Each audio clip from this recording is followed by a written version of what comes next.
Mi nombre es Ember Walker y a los 32 años pensé que sabía lo que significaba la familia. Creía en el sacrificio y el amor incondicional, incluso cuando mi hermana Jenna hizo de mi infancia una pesadilla. Pero nada me preparó para esa estéril habitación de hospital. Mis registros médicos hechos pedazos por el suelo. Mi madre Diana gritando que estaba matando a mi hermana, mientras mi padre Robert me llamaba su mayor error. Exigieron la mitad de mi hígado. Pero lo que el médico descubrió a continuación cambió todo lo que creía saber sobre la sangre y la pertenencia. Antes de contarte esta historia, déjame saber desde dónde me estás viendo y dale al botón de suscribirte si el drama familiar te quita el sueño como a mí.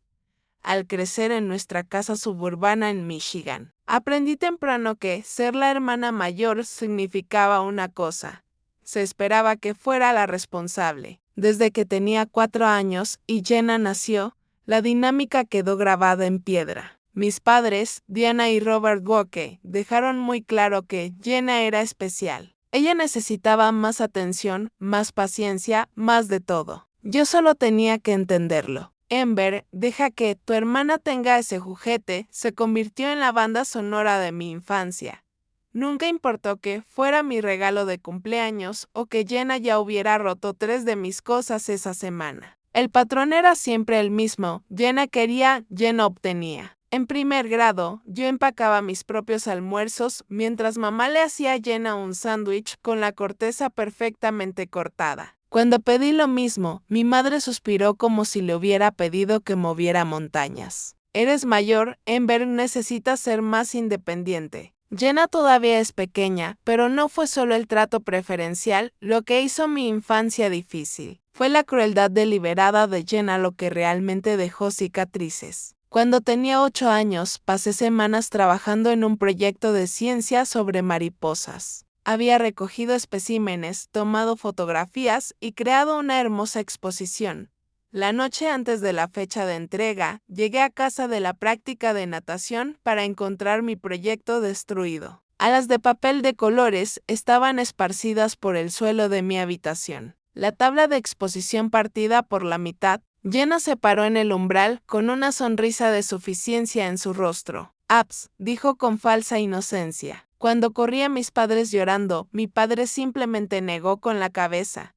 No deberías haberlo dejado donde ella pudiera alcanzarlo. Ember, ya sabes lo curiosa que es. Esa fue la primera vez que me di cuenta de que nadie me iba a proteger de Jenna. Para la escuela secundaria, sus tácticas evolucionaron. Comenzó a atacar mis amistades. Cuando llevé a Sarah, mi mejor amiga, a casa para una pijamada, Jenna esperó hasta que yo fui al baño y le dijo a Sarah que yo la había llamado gorda a sus espaldas. Al día siguiente en la escuela, Sarah no me hablaba. Me llevó semanas aclarar el malentendido solo para que Jenna creara uno nuevo con otra amiga. Mi madre lo llamó rivalidad entre hermanas. Mi padre dijo que me haría más fuerte. Ninguno de ellos la detuvo jamás. Encontré refugio en los libros y el trabajo escolar. Si no podía tener protección o paz en casa, al menos podía sobresalir académicamente. Mis dieces y premios académicos fueron recibidos con una aprobación moderada de mis padres. Aunque nada comparable a la celebración cuando Jenna lograba obtener una B- en algo. La escuela secundaria trajo nuevas dimensiones al comportamiento de Jenna. Mientras yo me centraba en las clases avanzadas y las solicitudes para la universidad, ella descubrió las fiestas, el alcohol y un talento preocupante para la manipulación. A los 15, llegaba a casa borracha, gritándoles a nuestros padres un minuto, y llorando por el perdón al siguiente. Siempre estaban más preocupados por conseguirle ayuda que por castigarla. Cuando destrozó el auto de mi padre a los 16, le compraron uno nuevo. Cuando reprobó 3 clases en su tercer año, contrataron tutores caros.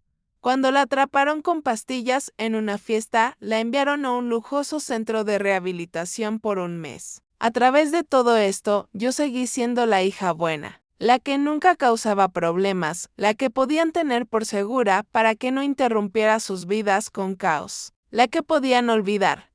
El día que llegó mi carta de aceptación de Northwestern fue el día en que finalmente vi un camino hacia la libertad. Mis padres estaban orgullosos pero distraídos. Jenna había sido suspendida de nuevo. Hice las maletas para la universidad con una sensación de alivio vertiginoso. 4 estados de distancia parecían la distancia perfecta. Esos 4 años fueron transformadores. Hice amigos de verdad que me valoraban. Sobresalí en mi programa de diseño gráfico. Aprendí lo que se sentía ser apreciada, hablar sin ser interrumpida, existir sin andar con pies de plomo. Cuando me gradué con honores, mis padres asistieron a la ceremonia, pero se fueron temprano porque Jenna llamó con alguna crisis. Me mudé a Chicago permanentemente después de la graduación, consiguiendo un trabajo en una firma de diseño respetada. Limité mis visitas a casa a las fiestas importantes, cada una reforzando mi decisión de mantener mi distancia. Creé límites. No le presté dinero a Jenna.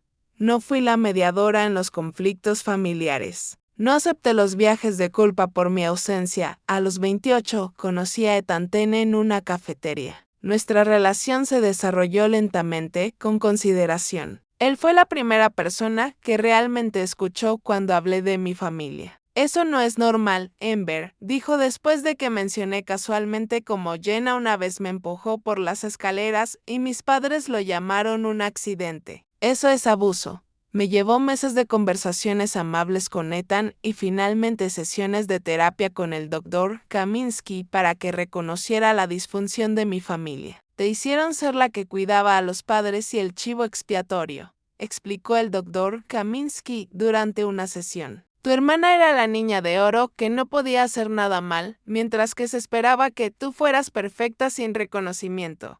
El vocabulario dio forma a mis experiencias, pero el dolor permaneció. Las reuniones festivas continuaron siguiendo el mismo guión. Jenna crearía drama, mis padres se enfocarían por completo en ella y yo regresaría a Chicago, sintiéndome como un fantasma en mi propia familia. Construí mi propia vida pieza por pieza. Mi carrera floreció a medida que fui ascendida a diseñadora senior.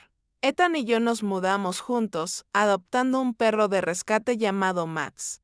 Cultivé amistades con personas que respetaban mis límites. Por primera vez me sentí segura, valorada y libre. Tenía 32 años y pensé que finalmente había escapado de los patrones tóxicos de mi infancia. Estaba equivocada. La llamada llegó un martes por la mañana en octubre. Estaba en mi escritorio terminando diseños para una importante presentación de cliente cuando mi teléfono se iluminó con el nombre de mi madre. Casi lo envié al buzón de voz. Nuestra última conversación había sido tensa después de que sugiriera que era egoísta por no volver a casa más a menudo. Algo me hizo responder. Amber, la voz de mi madre, se quebró. Es Jenna de está en el hospital. Mi estómago se encogió. A pesar de todo, ella seguía siendo mi hermana. ¿Qué pasó? Su hígado está fallando. Los médicos dicen que necesita un trasplante. Las palabras de mi madre se atropellaron entre sollozos. Ha estado enferma durante meses, pero no se lo dijo a nadie. Por favor, vuelve a casa, Amber. Te necesitamos. Cerré los ojos, sintiendo ya el familiar tirón de la obligación familiar. Estaré allí esta noche, prometí, incluso mientras una voz en mi cabeza susurraba que me arrepentiría. Le expliqué la situación a mi jefa, Lisa, quien de inmediato me dijo que me tomara todo el tiempo que necesitara. Ethan me ayudó a empacar, su preocupación evidente en la forma amable en que doblaba mi ropa. No tienes que hacer nada que no quieras hacer, me recordó, colocando una mano en mi hombro. No importa lo que digan. El viaje en coche de Chicago a Detroit se extendía ante mí como un viaje en el tiempo. Cada hito me acercaba más a la dinámica familiar de la que tanto me había esforzado por escapar. Para cuando llegué al hospital Beaumont, mis manos temblaban en el volante. Encontré a mis padres en la sala de espera de la UCI. Mi madre parecía mayor que sus 57 años, con el rostro demacrado por la preocupación. Mi padre se sentó rígidamente a su lado, con una expresión sombría. Ambos se pusieron de pie cuando me vieron. Mi madre me atrajo a un abrazo desesperado. Gracias a Dios que estás aquí, susurró. Jenna te necesita ahora más que nunca. La doctora Una mujer de unos 40 años, con ojos amables y un semblante serio. Se presentó como la Dra. Peterson. Explicó la condición de Jenna en términos clínicos: cirrosis, encefalopatía hepática, hipertensión portal. Años de abuso de alcohol y drogas finalmente la habían alcanzado a los 28. Sin un trasplante pronto. Su pronóstico es malo, concluyó la Dra. Peterson. Está en la lista nacional, pero el tiempo de espera puede ser largo. La mano de mi madre se apretó alrededor de la mía. Por eso te llamamos, Ember. Podría ser una donante directa. Pueden tomar parte de tu hígado y se regeneraría en ambas. Ahí estaba, la verdadera razón de la llamada urgente para volver a casa. No porque quisieran que estuviera allí para un apoyo emocional.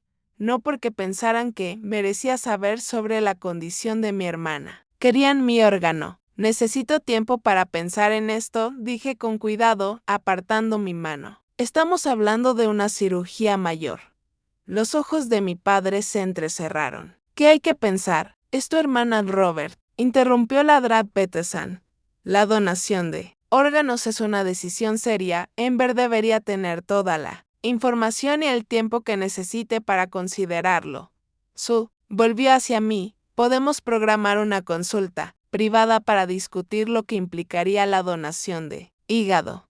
Asentí agradecida, pero pude sentir la decepción de mis padres irradiando como el calor. Cuando finalmente nos permitieron ver a Jenna, apenas la reconocí. Su rostro, normalmente vibrante, estaba ictérico, su cuerpo delgado y frágil contra las sábanas blancas del hospital. Por un momento, vi a la niña pequeña que una vez me había seguido por la casa antes de que comenzara la crueldad. «Hola, hermana mayor», susurró, su voz débil. «Lo siento por todo esto». Por una vez parecía genuinamente vulnerable, sin la manipulación que usualmente teñía nuestras interacciones.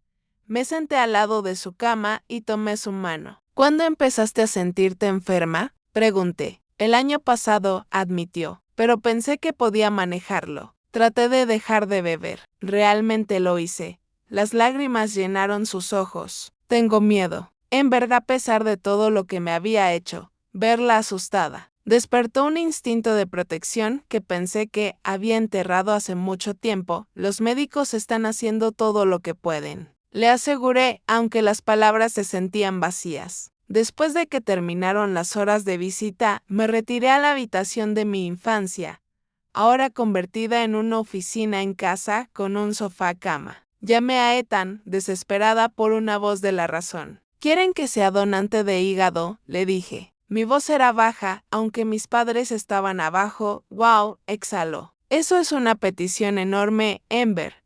¿Cómo te sientes al respecto?» «En conflicto», admití. Una parte de mí quiere ayudarla, pero otra parte recuerda todo lo que me ha hecho. Y me preocupa lo que pase después, si hago esto y ella no cambia su estilo de vida. «Es tu cuerpo, tu elección», dijo Ethan con firmeza. «No dejes que te presionen».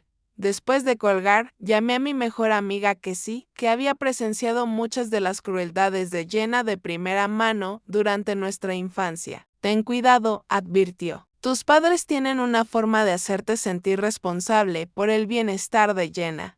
Esta es una cirugía mayor con riesgos reales y un largo tiempo de recuperación. Tienes derecho a decir que no». Esa noche, investigué la donación de hígado en mi computadora portátil. La cirugía requeriría un periodo de recuperación significativo, de 6 a 8 semanas antes de volver a las actividades normales y hasta 6 meses antes de sentirse completamente recuperada. Había riesgos: sangrado, infección, fugas biliares y la pequeña pero real posibilidad de muerte. Incluso con una cirugía exitosa, hasta el 40% de los donantes experimentaban complicaciones. Además, estaba la realidad de la adicción de Jenna.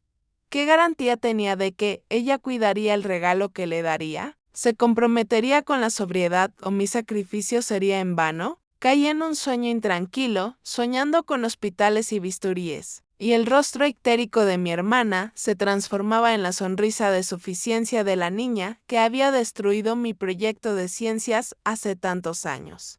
A la mañana siguiente, solicité una consulta privada con la doctora Peterson. decidida a obtener información imparcial antes de tomar cualquier decisión. La oficina de la Dra. Peterson era un pequeño oasis de calma en el caótico hospital. Fotos familiares en su escritorio mostraban a 2 niños sonrientes y un Golden Retriever. Me hizo un gesto para que me sentara en la silla frente a ella. Quiero asegurarme de que entiendas lo que implicaría la donación de hígado, comenzó su tono, profesional pero amable. Esta es una cirugía mayor con un tiempo de recuperación significativo. La mayoría de los donantes necesitan de 6 a 8 semanas antes de regresar al trabajo y la recuperación completa puede llevar hasta 6 meses. Describió el procedimiento en detalle.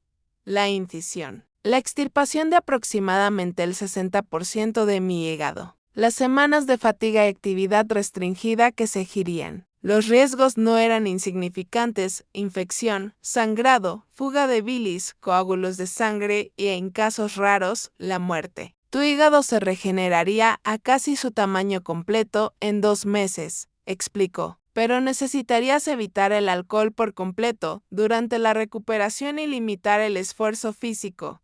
Pensé en mi trabajo, en los proyectos de los que era responsable, en los clientes que dependían de mí. 6 meses de capacidad reducida impactarían mi carrera significativamente. ¿Qué hay de los efectos a largo plazo?, pregunté. La mayoría de los donantes vuelven a la salud normal sin problemas duraderos, me aseguró. Pero es una decisión importante de la vida que no debes tomar a la ligera. Dudé antes de hacer mi siguiente pregunta. ¿Y si la receptora no mantiene la sobriedad después del trasplante? ¿Qué pasa entonces? La expresión de la Dra. Peterson se puso seria. Esa es una preocupación válida. Los receptores de trasplantes deben comprometerse con cambios en el estilo de vida, incluida la abstinencia total de alcohol. Tu hermana estaría obligada a asistir a consejería de adicciones y a chequeos regulares. Hizo una pausa. Sin embargo, no puedo garantizar el cumplimiento. En última instancia, como ella trata el órgano después del trasplante, está fuera del control médico. La honestidad fue refrescante después de años de que todos pusieran excusas para Jenna. Gracias por ser tan directa. Conmigo, dije punto. Por supuesto. Ember agregó mientras me levantaba para irme, esta decisión debe ser tuya y solo tuya. Nadie puede ni debe obligarte a donar. Si en algún momento te sientes presionada, por favor, házmelo saber. Asentí, agradecida por su comprensión. Pero ya sabía que la presión había comenzado en el momento en que volví a la órbita de mis padres. Encontré a mi madre y mi padre en la cafetería del hospital, acurrucados sobre tazas de café sin tocar. Sus cabezas se levantaron de golpe cuando me acerqué. Con los ojos llenos de una esperanza expectante. He hablado con la Dra. Peterson, dije, sentándome frente a ellos. Necesito tiempo para considerar todo. Esta es una cirugía mayor con un largo periodo de recuperación. La cara de mi madre se hundió. ¿Pero lo estás considerando? Por supuesto que sí, respondió mi padre antes de que yo pudiera hablar. Ember sabe lo que está en juego aquí. Tengo una vida en Chicago, les recordé. Un trabajo, responsabilidades. Esto significaría poner todo en espera durante meses. Las manos de mi madre temblaron alrededor de su taza de café. ¿Y la vida de tu hermana no es más importante que tu trabajo? Diana, advirtió mi padre, colocando una mano en su brazo. Luego, a mí, entendemos que necesitas pensar en esto, pero el tiempo no está de parte de Jenna. Los médicos dicen que su condición se está deteriorando rápidamente, solo necesito unos días.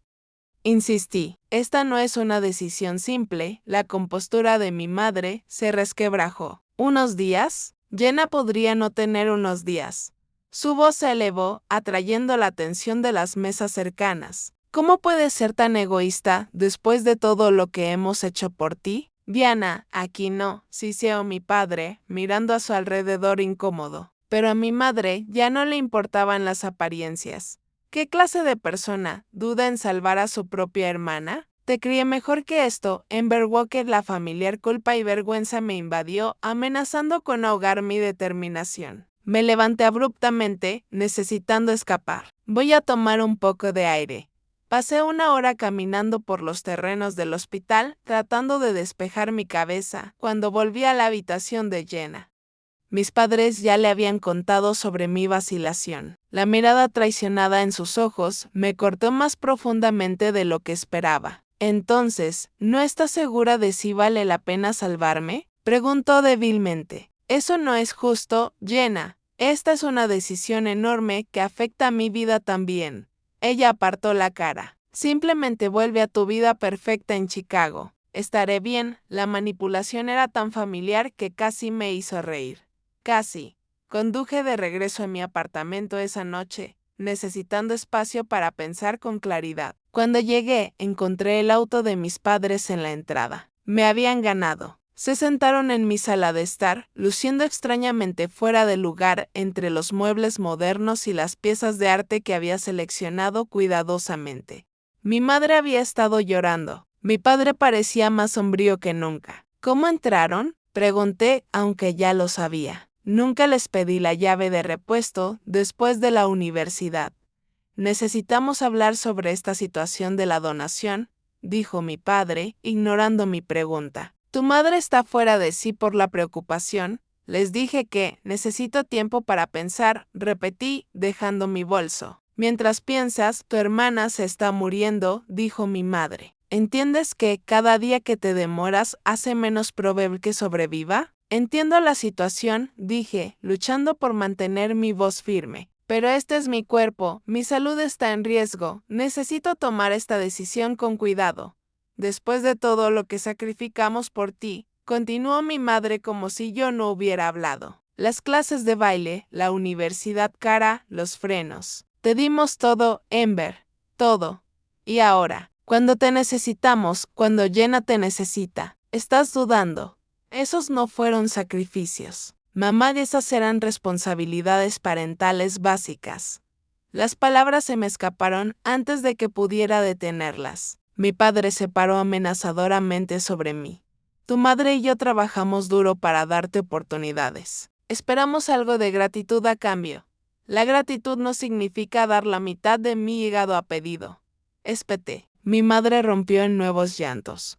¿Cómo criamos a una hija tan desalmada? Tu hermana lo haría por ti en un abrir y cerrar de ojos.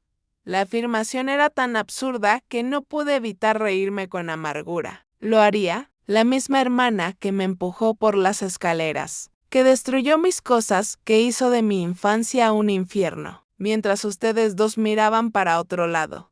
Eso fue una rivalidad normal entre hermanas, desestimó mi padre. Está siendo dramática. Después de que finalmente se fueron, sin obtener promesas de mí, a pesar de sus mejores esfuerzos, me derrumbé en mi sofá. Mi teléfono vibró con un mensaje de texto de Jenna.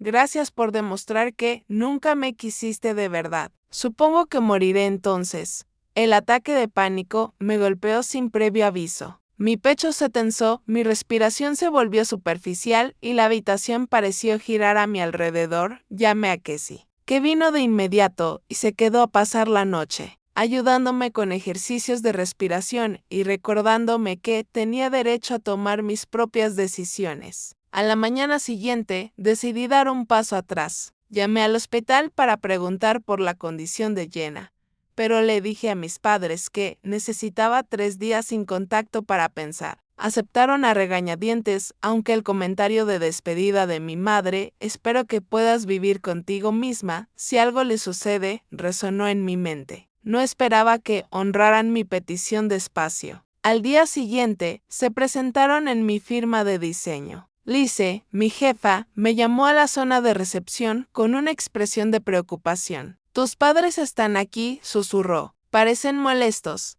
Habían montado una escena en el vestíbulo. Mi madre le decía llorando a cualquiera que quisiera escuchar sobre su hija moribunda y su otra hija que se negaba a ayudar. Mi padre se paró estoicamente a su lado, ofreciendo sonrisas de disculpa a los espectadores incómodos. Los llevé a una sala de conferencias, mortificada y furiosa. No pueden venir a mi lugar de trabajo así. No tendríamos que hacerlo si contestaras nuestras llamadas, replicó mi padre. Pedí 3 días. Ni siquiera han pasado 24 horas.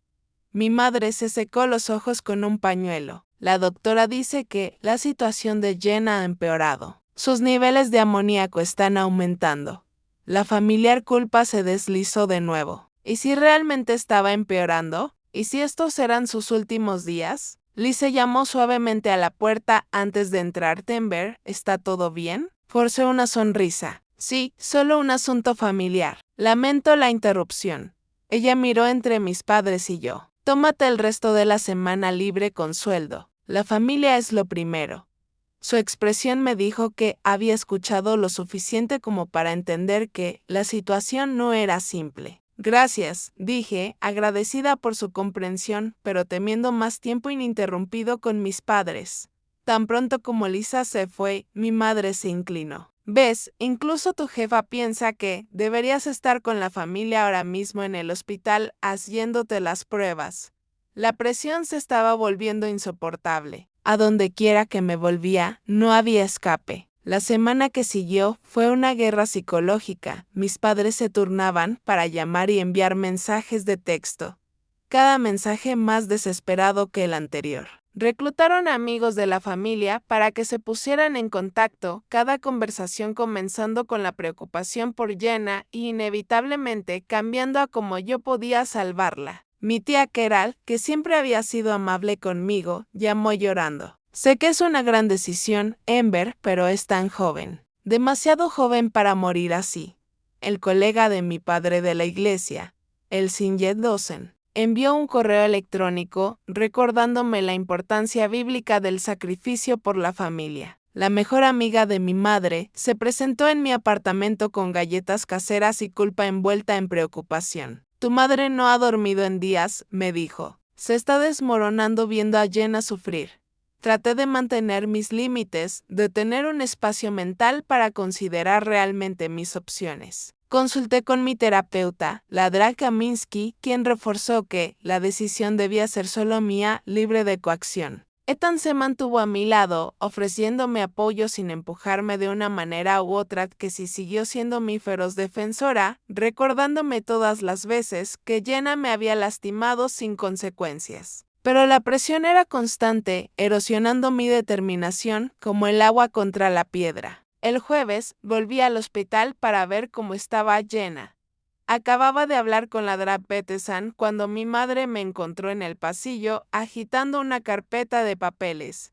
Encontré esto, dijo, su voz temblando de ira. Sacó mis registros médicos, papeles que había solicitado a mi médico de cabecera que documentaban una antigua condición hepática que podría descalificarme como donante. Había estado investigando todas las posibilidades, incluyendo razones médicas legítimas para negarme. Ibas a usar esto para librarte de ayudar a tu hermana. Rasgó los papeles en pedazos, dejándolos esparcirse por el pulido suelo del hospital. Estás dejando morir a tu hermana por algún problema menor de hace años. Mamá, esos son mis registros médicos privados. ¿Cómo los obtuviste? La oficina de tu médico llamó para confirmar tu solicitud. Tomé tu teléfono mientras estabas en la ducha ayer. Sus ojos brillaron con justa furia. Te crié mejor que esto, Ember. Te crié para que pusieras a la familia primero. Mi padre apareció detrás de ella, con una expresión fría. Siempre has sido egoísta, pero esto lleva las cosas a un nuevo nivel. El mayor error que cometimos fue tratarte como si fueras especial. Todos esos años de ventajas, y así es como nos pagas. Algo dentro de mí se rompió. Años de dolor acumulado, resentimiento y ira reprimida salieron a la superficie. ¿Ventajas? ¿Te refieres a los cuidados básicos que estaban obligados a proporcionar como padres? Mientras dejaban que Jenna me atormentara. Mientras desestimaban cada daño que ella causaba como rivalidad entre hermanas. Mientras me hacían sentir invisible a menos que necesitaran algo de mí.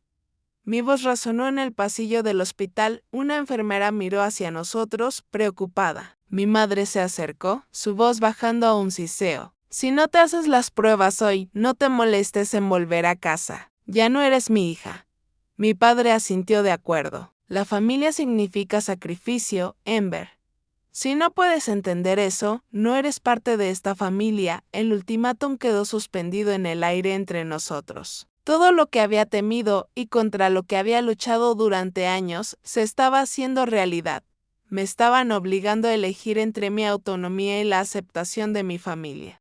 Limitada y condicional como era, me encontré frente a la oficina del coordinador de trasplantes aceptando las pruebas preliminares. La mujer sonrió cálidamente, explicando el proceso como si estuviera tomando esta decisión libremente. Análisis de sangre, estudios de imágenes, evaluación psicológica, todo procedimiento estándar para determinar si eres una donante adecuada. El análisis de sangre se hizo ese mismo día. La ecografía de mi hígado se programó para la mañana siguiente y la evaluación psicológica obligatoria se estableció para la tarde. La Drag Klene, la psicóloga de trasplantes, era una mujer perspicaz de unos 50 años.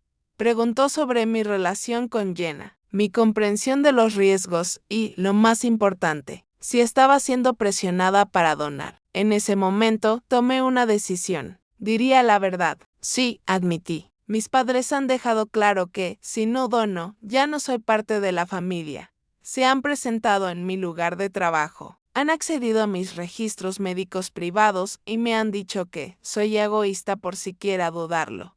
La expresión de la drag queen permaneció neutral, pero escribió notas extensas. Ember, la coacción es motivo de descalificación automática. La donación de órganos debe ser completamente voluntaria. Por primera vez en días, sentí un destello de esperanza. Alguien en una posición de autoridad estaba reconociendo la incorrección de la situación. Voy a recomendar que no sigas como donante en este momento, dijo suavemente. Esto no significa que nunca puedas donar si cambias de opinión, pero está claro que estás bajo una presión extrema en este momento. Un alivio me invadió, seguido inmediatamente por la ansiedad sobre la reacción de mis padres, pero al menos la decisión había sido sacada de mis manos. Ese alivio duró poco. De alguna manera, nunca descubrí exactamente cómo mis padres se enteraron de la evaluación psicológica fallida. En cuestión de horas, mi madre me encontró en la cafetería del hospital, con el rostro enrojecido de ira. Deliberadamente fallaste la evaluación psicológica, me acusó lo suficientemente fuerte como para que los pacientes y visitantes cercanos lo escucharan. Les dijiste que te estábamos obligando. ¿Cómo pudiste mentir así? No fue una mentira, mamá. Mi padre apareció a su lado, con una expresión tronadora. Después de todo, todavía estás dejando morir a tu hermana. ¿La odias tanto? No odio a Jenna, protesté, consciente de las miradas que estábamos atrayendo. Esto no se trata de ellas, se trata de mi derecho a elegir lo que le sucede a mi cuerpo. Mi madre se desplomó en una silla cercana, sollozando incontrolablemente. Mi bebé se está muriendo y tú estás hablando de tus derechos. ¿En qué clase de monstruo te has convertido? Un guardia de seguridad se acercó, atraído por la conmoción. ¿Está todo bien aquí? Mi padre se acercó a él amenazadoramente. No, no todo está bien. Mi hija menor se está muriendo, mientras mi hija mayor se niega a ayudarla. El guardia parecía incómodo. Señor, voy a tener que pedirle que baje la voz. Esto es un hospital. Bajaré la voz cuando mi hija acepte salvar la vida de su hermana, replicó mi padre. La situación estaba fuera de control. Las cabezas se giraban por toda la cafetería. Los sollozos de mi madre se hicieron más fuertes. Mi padre y el guardia de seguridad estaban en un tenso enfrentamiento. Bien, dije, la palabra apenas audible, incluso para mí. Luego más fuerte. Bien, lo haré. Pediré otra evaluación psicológica. Los sollozos de mi madre se calmaron de inmediato. La postura de mi padre se relajó. El guardia de seguridad pareció aliviado de evitar un incidente. Estás haciendo lo correcto, Ember, dijo mi padre, su tono cambiando instantáneamente a aprobación. Sabía que tomarías la decisión correcta al final. Al día siguiente, me senté para una segunda evaluación psicológica con un médico diferente. Esta vez dije todas las cosas correctas. Sí, entendía los riesgos. No, nadie me estaba presionando. Sí, estaba tomando esta decisión de forma libre y voluntaria. Las palabras sabían a ceniza en mi boca. La Drag Peterson me apartó después de que la evaluación fuera aprobada. Ember, ¿estás segura de esto? Ayer parecías dudar y hoy. Dejó la frase en el aire. Estoy segura, mentí, incapaz de mirarla a los ojos. Ella suspiró. Está bien, programaremos las pruebas de compatibilidad final para mañana por la mañana. Si todo se ve bien, podemos seguir adelante con el trasplante la próxima semana. Asentí mecánicamente, sintiéndome ya como una pasajera en mi propia vida, observando impotente cómo se tomaban decisiones sobre mi cuerpo sin mi verdadero consentimiento. Esa noche, sola en la habitación de mi infancia, lloré en silencio en mi almohada. Nunca me había sentido más atrapada o más sola. La mañana de la prueba final llegó con una sensación de sombría inevitabilidad. Apenas había dormido. Mis sueños se llenaban de instrumentos quirúrgicos y voces incorpóreas que me decían que no tenía otra opción. Me vestí mecánicamente y conduje hasta el hospital. Mis padres se habían adelantado para estar con Jenna.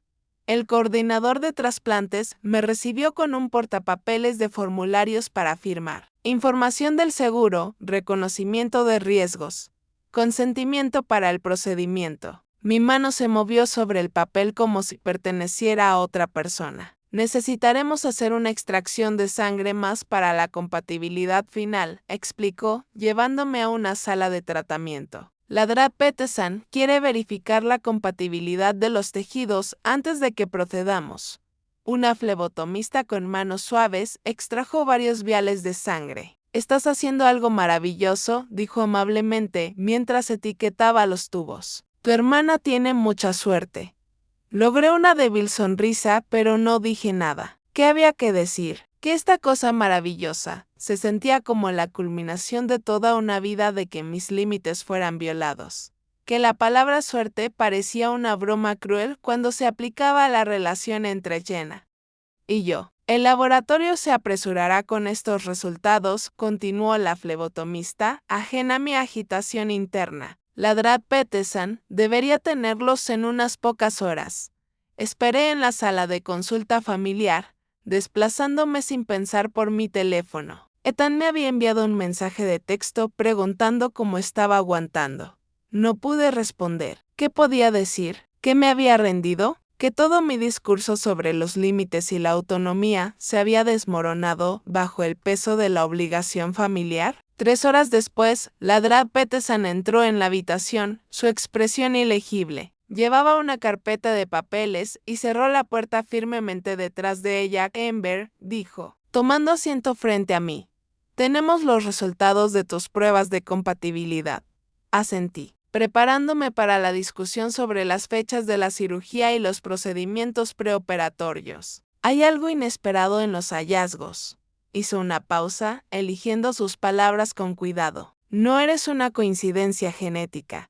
Las 6 palabras quedaron suspendidas en el aire entre nosotras. Parpadeé, segura de haber escuchado mal. ¿Qué quiere decir? Las pruebas preliminares sugirieron que era compatible. Compatibilidad de tipo de sangre, sí. Pero las pruebas genéticas detalladas que hacemos antes del trasplante revelaron algo más. Abrió la carpeta. Tú y Jenna no comparten suficientes marcadores genéticos para ser hermanas biológicas.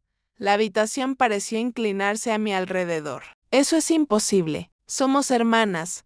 La ciencia es bastante clara, dijo Ladrat Peterson con suavidad. El análisis de AD muestra que no estás biológicamente relacionada con Jenna. Mi mente corrió a través de las posibilidades. Un error de laboratorio, una confusión de muestras. ¿Podría haber un error? Hicimos el análisis 2 veces para estar seguros. Ella dudó. Ember, creo que necesitamos hablar con tus padres.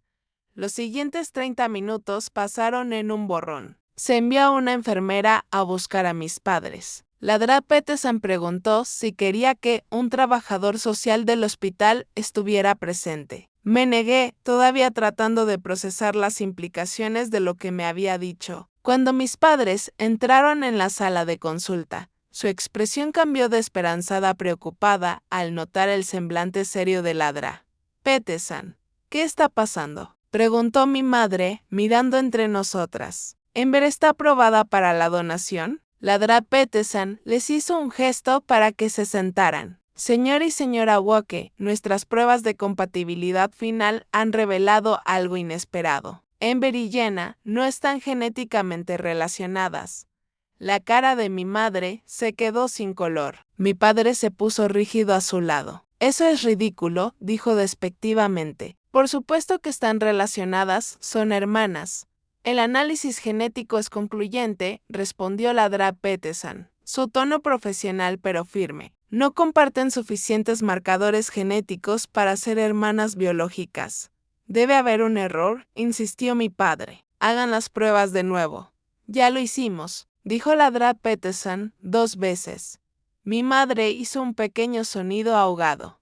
Me volví hacia ella, viéndola realmente por primera vez desde que entramos en la habitación. No estaba sorprendida, estaba aterrorizada. Mamá, dije, mi voz apenas un susurro. ¿Sabías esto? Ella se desplomó en la silla, su cuerpo doblándose sobre sí mismo. Fue una respuesta suficiente. La cara de mi padre se enrojeció de ira. Esto es absurdo. Estas pruebas están mal. Mis hijas son hermanas. Fin de la historia.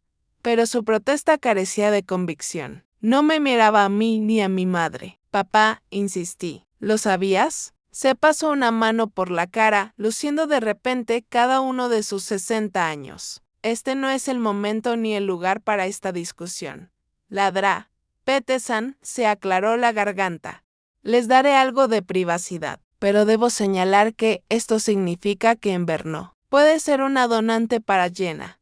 Tendremos que centrarnos en la lista nacional de trasplantes o explorar otros posibles donantes vivos después de que ella se fue. El silencio en la habitación fue ensordecedor. Miré fijamente a mis padres, estas personas que me habían creado, que habían moldeado mi comprensión de la familia y la obligación, que ahora se sentaban frente a mí como extraños. Uno de ustedes necesita explicar, dije, sorprendida por la firmeza de mi voz. Ahora. Mi madre levantó su rostro manchado de lágrimas. Fuiste adoptada, susurró, cuando eras un bebé. Íbamos a decírtelo, pero luego nunca encontramos el momento adecuado. 32 años, y nunca habían encontrado el momento adecuado para decirme quién era realmente. Entonces, no soy su hija. La pregunta contenía multitudes, dolor, ira, confusión y, de alguna manera, debajo de todo, una extraña sensación de alivio. Claro que eres nuestra hija, exclamó mi madre. Simplemente no, no biológicamente. Mi padre finalmente habló, su voz ronca. Te criamos, te alimentamos, te vestimos, te educamos. Eres nuestra hija en todo lo que importa. Excepto que no me habían tratado como una hija en las formas que realmente importaban. No me habían protegido, no habían validado mis sentimientos, no habían puesto mis necesidades en igualdad de condiciones con las de Jenna. Necesito irme, dije bruscamente, poniéndome de pie. Las paredes de la pequeña habitación se estaban cerrando. Ember, espera, comenzó mi madre, pero yo ya me estaba moviendo hacia la puerta, desesperada por aire, por espacio, por distancia de estas personas que me habían mentido toda mi vida. En el estacionamiento del hospital me senté en mi coche, con las manos agarrando el volante y grité hasta que mi garganta quedó desgarrada. 32 años de identidad, de historia familiar, de herencia genética, todo una ficción. La revelación reescribió no solo mi pasado, sino mi comprensión de mí misma. No era la hermana de Jenna. No era una Woke. ¿Quién era yo? Mi teléfono zumbó repetidamente con llamadas y mensajes de texto de mis padres, pero los ignoré todos. En cambio, llamé a la única persona que había sido consistentemente honesta conmigo. Ethan, dije cuando respondió, mi voz quebrándose. ¿Puedes encontrarte conmigo en casa? Algo ha pasado. Voy en camino, prometió, sin hacer preguntas. Conduje a casa en un aturdimiento. El mundo a mi alrededor parecía extrañamente brillante y desconocido, como si lo estuviera viendo a través de nuevos ojos, de una manera que supongo que lo estaba. Durante 7 días desaparecí de la vida de mis padres. Apagué mi teléfono, me tomé un tiempo adicional libre del trabajo y me retiré a la seguridad de mi apartamento. Ethan se quedó conmigo, manejando los aspectos prácticos de la vida mientras yo procesaba el cambio sísmico en mi identidad, que si llegó el día después de la revelación, armada con comida reconfortante y una lealtad feroz. Esos bastardos mentirosos, bramó, mientras desempacaba recipientes de sopa casera y pan recién horneado. 32 años y nunca te lo dijeron. No dejo de pensar en todas las veces que me compararon con familiares, dije, acurrucada en el sofá con una manta envuelta alrededor de mis hombros. Como tengo los ojos de mi abuela o el carácter obstinado de mi padre. Todo eran mentiras. No necesariamente, señaló Ethan con suavidad. Los rasgos familiares no son solo genéticos. Podrías haber adquirido la terquedad de tu padre por haber sido criada por él. Pero la distinción ofrecía poco consuelo. Todo mi sentido de mí misma se había construido sobre una base que ahora se revelaba como falsa. Ni siquiera conozco mi historial médico, me di cuenta en voz alta una noche. ¿Qué pasa si hay cáncer en mi familia biológica? ¿Enfermedades del corazón? ¿Qué más no me han dicho? Las preguntas se multiplicaban con cada día que pasaba. ¿Fui de una adopción cerrada o abierta? ¿Mis padres biológicos sabían dónde estaba? ¿Me habían querido? ¿Por qué me habían dado en adopción? Al final de la semana, las preguntas se habían endurecido en resolución. Necesitaba respuestas y solo había una fuente. El domingo por la mañana conduje a la casa de mis padres sin avisar. Su coche estaba en la entrada. Ya habrían regresado de la iglesia. Mi mano tembló ligeramente mientras tocaba el timbre de la casa en la que había crecido, pero que ahora se sentía como la casa de un extraño. Mi madre abrió la puerta. Sus ojos se abrieron de par en par con sorpresa y alivio. Ember, hemos estado tan preocupados. No has respondido a ninguna de nuestras llamadas o mensajes de texto. Necesito respuestas, dije, pasando junto a ella al vestíbulo. Sobre mi adopción. Sobre por qué nunca me contaron sobre todo esto. Mi padre apareció desde la sala de estar con el periódico en la mano. Ember, dijo, su voz inusualmente vacilante. ¿Estás aquí? No por mucho tiempo, respondí. Solo el tiempo suficiente para obtener la verdad. Nos sentamos en la sala de estar formal, la que se reservaba para los invitados y las ocasiones especiales. Lo que era apropiado, ya que ahora me sentía como una extraña en esta familia. Empiecen desde el principio, instruí. Todo. Mi madre se retorció las manos en su regazo. Habíamos estado tratando de tener un bebé durante 5 años.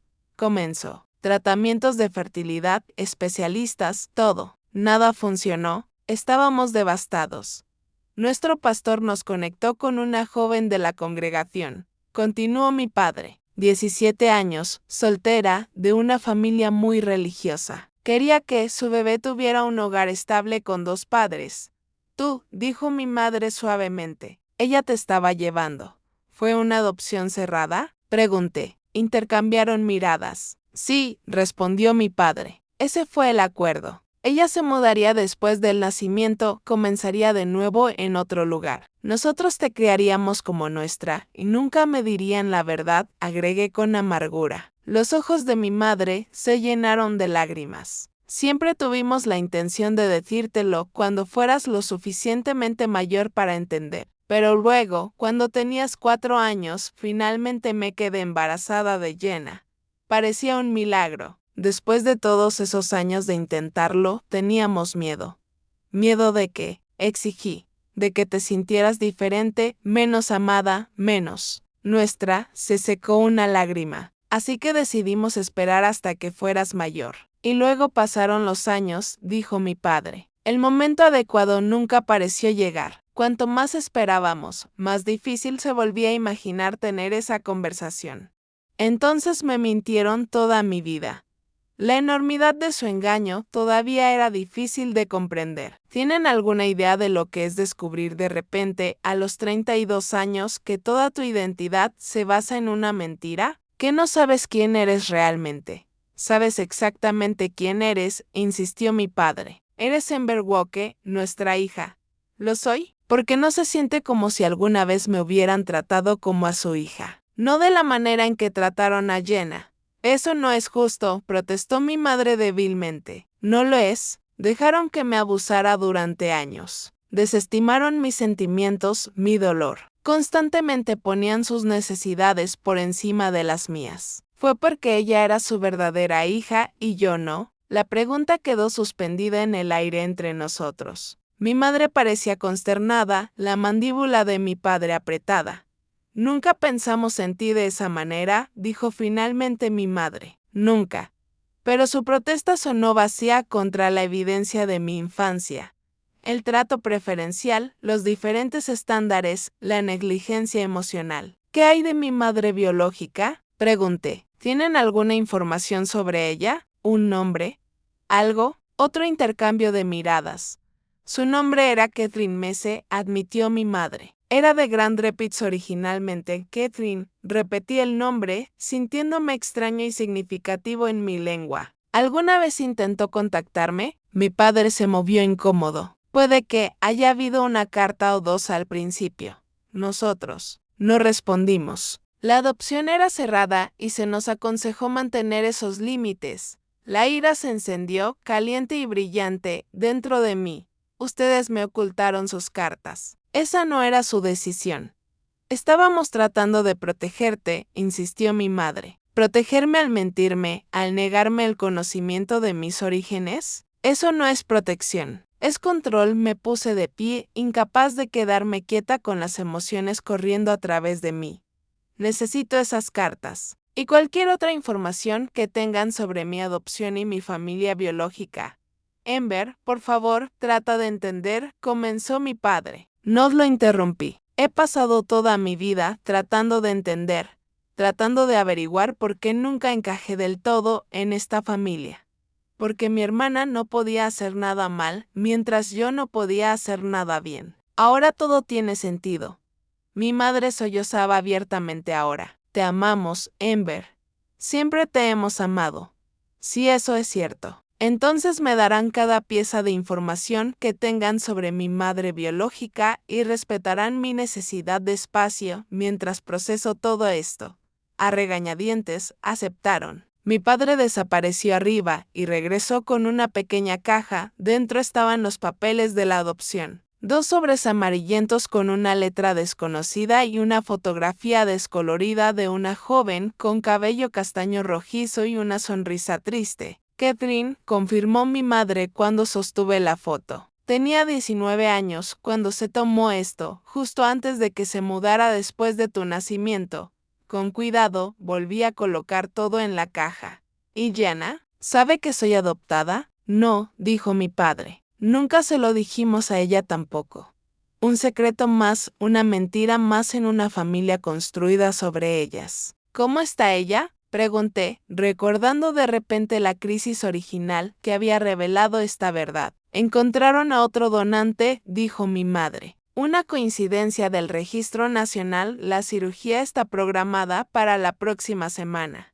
Un alivio me invadió. Tanto por el bien de Jenna como porque la presión para donar finalmente se había levantado de manera irrevocable. Salí de la casa de mis padres con la caja de mis orígenes agarrada a mi pecho, sintiéndome tanto más ligera como más pesada que cuando llegué. La verdad me había liberado de la obligación, pero me había cargado con nuevas preguntas. Durante el mes siguiente me embarqué en un viaje de descubrimiento. Hice búsquedas en línea de Catherine Mese de Grand Rapids. Envié muestras de ADN a 3 sitios web de genealogía diferentes. Contraté a un investigador privado que se especializaba en reuniones de adopción. El primer avance vino de la prueba de ADN. Una coincidencia con un segundo primo llevó a un tercer primo que conocía la historia familiar. Catherine se había casado y tenido 2 hijos más. Ahora era Catherine Dawson y vivía en Seattle. El investigador privado proporcionó una dirección y un número de teléfono. Durante días miré la información, insegura de si debía contactarla. ¿Qué pasaría si no quería que la encontraran? ¿Qué pasaría si nunca le había contado a su familia sobre mí? Casey, siempre práctica, ofreció un consejo simple. Escríbele una carta. De esa manera, tendrá tiempo para procesarlo antes de responder. Pasé una semana redactando y corrigiendo esa carta, tratando de encontrar el equilibrio adecuado entre mi deseo de conexión y el respeto por su privacidad. Expliqué quién era, cómo había descubierto mi adopción y qué entendería si no estaba lista para el contacto. 2 semanas después de enviarla por correo, mi teléfono sonó con un código de área de Seattle. Amber, la voz al otro lado de la línea, era vacilante, cálida, con un ligero acento del medio oeste que el tiempo no había borrado por completo. Soy Catherine. Recibí tu carta. Hablamos durante 3 horas en esa primera llamada. Ella me había estado buscando durante años, me dijo. Después de enviar esas cartas iniciales que mis padres habían escondido, había respetado el acuerdo de adopción cerrada. Pero nunca había dejado de preguntarse por mí, nunca había dejado de esperar que fuera feliz y amada. Era tan joven cuando te tuve, me explicó. Mis padres eran estrictos, religiosos. Concertaron la adopción a través de nuestra iglesia. Yo quería quedarme contigo, pero no tenía forma de mantenernos. Ahora tenía 2 hijos, mis medio hermanos. Un hermano, Michael, que tenía 25 años y una hermana, Alice, que tenía 22. Su esposo Thomas sabía todo sobre mí y la había apoyado en su búsqueda a lo largo de los años. ¿Considerarías que nos veamos en algún momento? Preguntó con cautela. Podríamos empezar solo nosotras 2 si eso te resultara más cómodo. El hospital llamó el mismo día con la noticia de que el trasplante de Jenna había sido exitoso. El hígado del donante estaba funcionando bien y su pronóstico era bueno. A pesar de todo, sentí un alivio genuino. Mis padres continuaron llamando y enviando mensajes de texto, alternando entre disculpas y súplicas de comprensión. Respondí brevemente, haciéndoles saber que estaba a salvo, pero que necesitaba tiempo. La verdad era que no sabía si nuestra relación podría repararse alguna vez. La base de la confianza se había roto irrevocablemente. A medida que el invierno se convertía en primavera, hice planes para volar a Seattle. Tenía una madre biológica que conocer, medio hermanos que descubrir y un nuevo capítulo de vida que comenzar. 6 meses después de la prueba de ADN que destrozó mi comprensión de la familia, me paré en la terminal de llegadas del Aeropuerto Internacional de Seattle-Tacoma, escaneando la multitud en busca de un rostro que solo había visto en una fotografía descolorida y en videollamadas. Una mujer con cabello castaño rojizo con mechas plateadas saludó con vacilación. Catherine, nos quedamos una frente a la otra, ambas buscando parecidos. Vi mis propios ojos mirándome, mi propia sonrisa formándose en su rostro. Amber, dijo, su voz entrecortada, ¿realmente estás aquí? El abrazo que siguió fue torpe al principio, luego ferozmente apretado. 32 años de separación se derrumbaron en ese abrazo. Catherine había reservado una habitación privada en un restaurante cercano para nuestro primer encuentro. Durante el almuerzo, ella llenó los espacios en blanco de mis orígenes, respondiendo a preguntas que había llevado durante meses. Estaba estudiando enfermería cuando me quedé embarazada, explicó. Tu padre biológico era mi novio de la secundaria. Cuando le conté sobre el embarazo, entró en pánico y se fue de la ciudad. Mis padres estaban devastados. Su hija perfecta embarazada fuera del matrimonio. Describió la vergüenza y el aislamiento de esos meses escondida en la casa de sus padres hasta el nacimiento. El pastor lo arregló todo con los Walke. Parecían buenas personas, estables, desesperadas por un hijo. Pensé que tendrías una vida mejor con ellos que con una madre soltera que lucha. ¿Alguna vez te arrepentiste? Pregunté. Los ojos de Catherine se llenaron de lágrimas. Todos los días. Pero también quería lo que era mejor para ti. Fue la decisión más difícil que he tomado. Se había mudado a Seattle 2 años después de mi nacimiento, terminó su carrera de enfermería y finalmente conoció a Thomas. Habían construido una buena vida juntos, pero ella nunca había olvidado a su primogénita. Traté de encontrarte cuando cumpliste 18. Me dijo, pero la adopción era cerrada. Y tus padres nunca respondieron a mis preguntas. El conocimiento de que ella me había estado buscando mientras yo permanecía ignorante de su existencia fue a la vez doloroso y sanador. No me habían abandonado, me habían buscado. Al día siguiente conocí a mis medio hermanos. Michael era alto y tranquilo, con los ojos y la sonrisa de Catherine. Alice era artística e intensa, sus preguntas directas pero amables. Habían crecido sabiendo que tenían una hermana mayor en alguna parte. Mamá tenía una foto tuya de bebé en su tocador, me dijo Alice.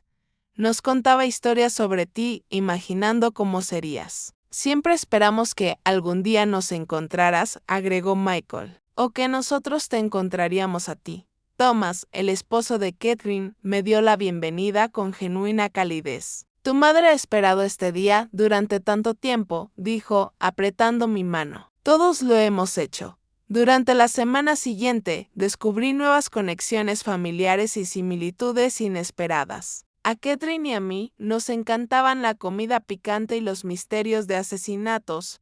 Michael y yo compartíamos un sentido del humor seco. Alice y yo ambas teníamos un ojo para el diseño y ella estaba estudiando arquitectura mientras yo trabajaba en diseño gráfico. ¿Naturaleza o crianza? Reflexionó Catherine una noche mientras descubríamos otro rasgo compartido, la incapacidad de dormir si había alguna luz en la habitación. Ambas, creo, le respondí. Estoy empezando a ver cuánto de mí proviene de ti, pero no puedo negar que los Walker me moldearon también. La mención de mis padres adoptivos trajo una familiar pesadez. A pesar de la alegría de conectarme con mi familia biológica, el dolor de mi infancia y las revelaciones recientes seguían sin resolverse. Catherine sintió mi cambio de humor. ¿Has hablado con ellos recientemente? En realidad no. Unos pocos mensajes de texto para hacerles saber que estoy bien. Siguen disculpándose, pero no estoy lista para perdonarlos todavía. El perdón no es una obligación, dijo suavemente. Es un proceso y sucede en tu línea de tiempo, no en la de ellos.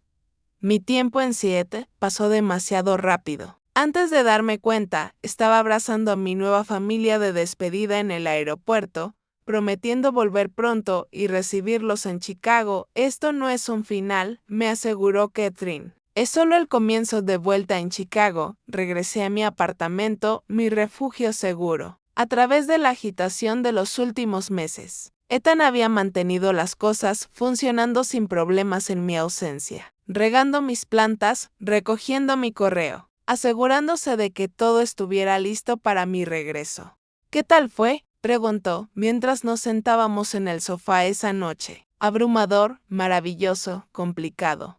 Me apoyé en su hombro. Son buenas personas, Ethan. Me quieren en sus vidas. ¿Y los Walker?, preguntó con cautela. Esa es la parte complicada.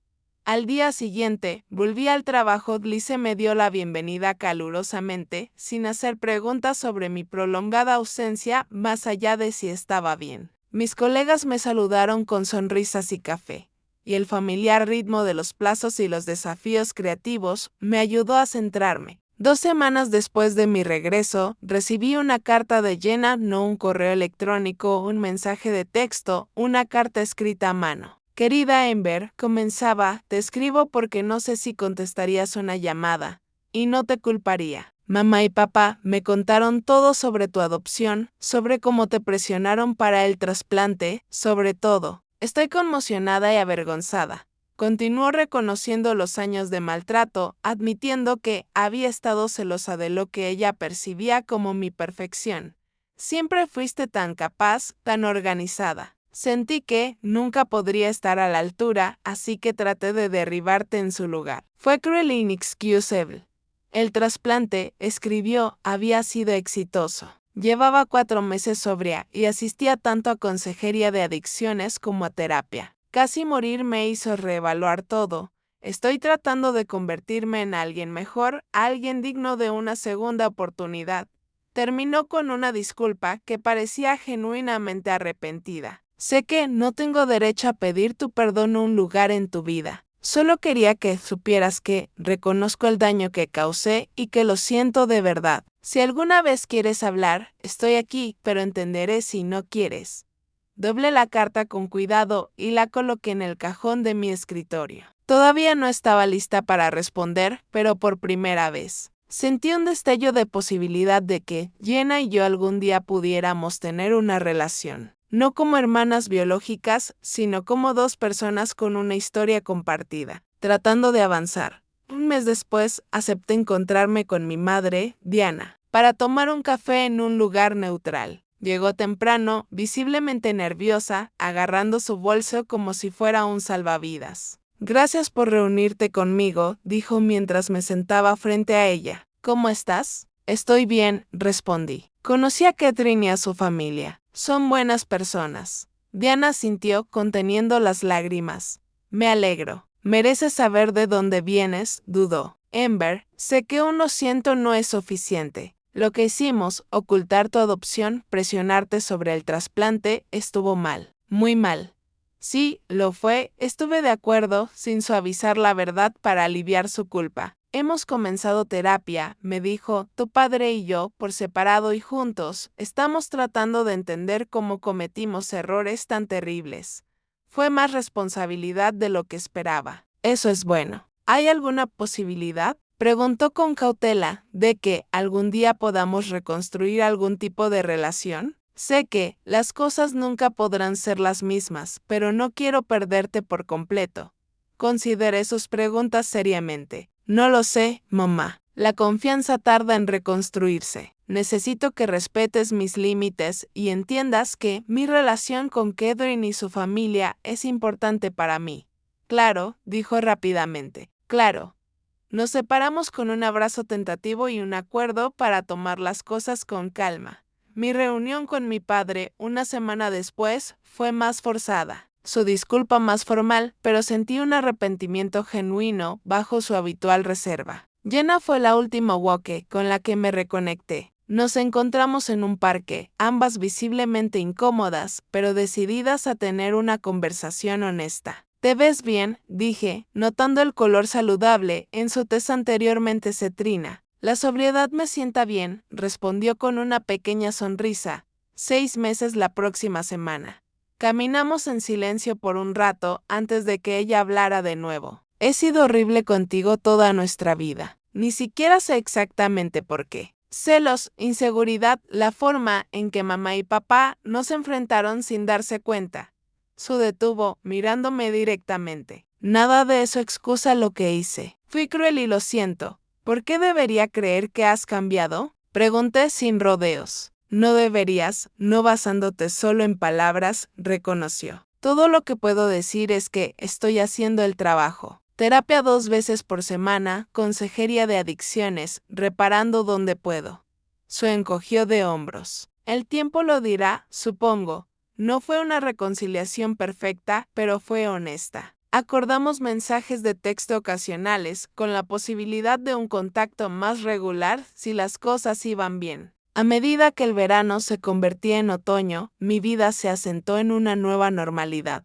Hablaba con Catherine semanalmente y estaba planeando otra visita a 7 para el Día de Acción de Gracias. Mi relación con los woke seguía siendo cautelosa, pero estaba mejorando lentamente. Ethan y yo nos mudamos juntos, hablando tentativamente sobre el matrimonio en el futuro. Una noche, mientras paseábamos a Max por la orilla del lago, Ethan se arrodilló. «Amber Woke, ¿quieres casarte conmigo?». El simple anillo de plata que me ofreció atrapó los últimos rayos del atardecer. «Sí», respondí sin dudarlo. Más tarde esa noche, acurrucada contra él en la cama, reflexioné sobre el viaje del año pasado. Nunca imaginé que mi vida podría cambiar tan completamente en tan poco tiempo. ¿Para mejor?, preguntó él. En su mayoría, sí, lo pensé más detenidamente. La verdad era dolorosa, pero vivir sin ella era peor de maneras que ni siquiera me daba cuenta. Ahora sé quién soy. Toda yo, no solo las partes que alguien más decidió que debía conocer. En terapia, continué procesando las complejas emociones del año pasado, la ira por décadas de engaño, la alegría de descubrir a mi familia biológica, el dolor persistente de mi infancia y la esperanza tentativa de relaciones más saludables en el futuro. La familia es más que sangre, me recordó la drag Kaminsky durante una sesión. Su trata de amor, respeto y honestidad. Ahora tienes que definir lo que la familia significa para ti. Y la estaba definiendo día a día. Mi círculo ahora incluía a Catherine y su familia, junto con relaciones cuidadosamente delimitadas con los woke. Incluía a Ethan y a sus padres que me habían recibido calurosamente. Incluía a Casey, cuya lealtad nunca había flaqueado, y a amigos que me habían apoyado en los días más oscuros. Había aprendido que la familia no es una obligación. Es una elección de amar, de ser honesto, de respetar los límites. Una elección de valorarse lo suficiente como para exigir el mismo respeto que das a los demás. Una elección de perdonar cuando sirve a tu sanación y de mantener la distancia cuando no. Lo más importante, había aprendido que mi valor no se definía por mi relación con nadie más. Era suficiente tal como era. Al mirar atrás a esa habitación de hospital donde mis registros médicos yacían hechos pedazos en el suelo, me di cuenta de que ese momento de destrucción fue en realidad el comienzo de algo nuevo. Cuando el médico dijo esas 6 palabras, usted no es una coincidencia genética, no solo estaba dando resultados médicos, estaba abriendo la puerta a una verdad que finalmente me liberaría. ¿Alguna vez has descubierto algo sobre ti mismo o tu familia que cambió todo lo que creías saber? ¿Cómo lo manejaste? Déjame saber en los comentarios a continuación. Y si mi historia resonó contigo, por favor, dale me gusta, suscríbete y compártela con alguien que pueda necesitar escuchar que la familia se trata de cómo la gente te trata, no solo de cuyo compartes. Gracias por escuchar mi viaje. Y recuerda, tu valor es inherente, no depende de la validación de nadie más.